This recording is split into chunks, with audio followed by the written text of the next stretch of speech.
Hey, today's Mythbuster is for first-time home buyers who believe they cannot afford to buy in this market here in Middle Tennessee.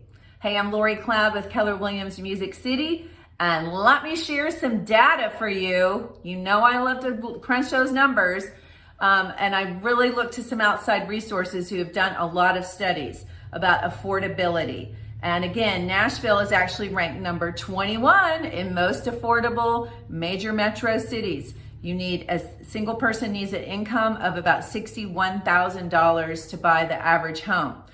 Average homes here rose about 12% across the board. We definitely know more, higher in certain pockets, but let's just say 12% in 2021. Now, if you're a renter, your rent also went up 12.2%. So we're kind of at break even between the buying appreciation and the renting.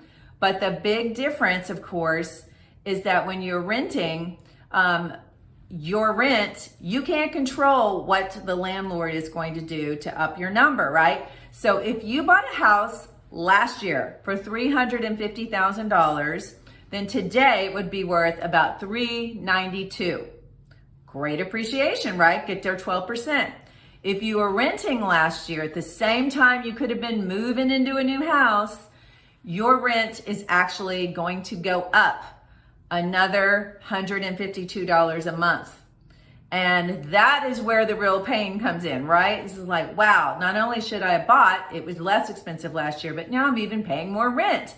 And instead of making myself wealthy, I'm just helping my landlord make more money and building wealth for them. So even if you bought right now, and let's say the appreciation rate decided to, cool off a bit, like we get to 4%. Nobody's predicting that. Take another insane event for that to happen, we believe. But we've seen other crazy things happen, right? So let's just say it's a conservative 4%. For each year that goes by, again, you just have to hang on to that house for 7 years for you to break even of what you put down in 20% instead of being where you might have been in rent. And again, we don't know how much rent would be going up at the same time. So it's going to be even harder to secure a home that's affordable every passing year here in Nashville if you're a renter. So I really want to encourage you to give this some thought. And if that wasn't enough, here's one more stat that's going to make you cry probably. The Federal Reserve does a study on the net worth of homeowners versus renters. And if we look back at 2019, which is the most recent version of this, they said that a renter typically has a net worth of a whopping $6,300. And a homeowner has a net worth of $255,000. So that is a 40 times what a renter has.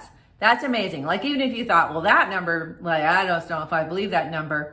Even if you gave the renter double we still are so far of an inequity between renting and owning.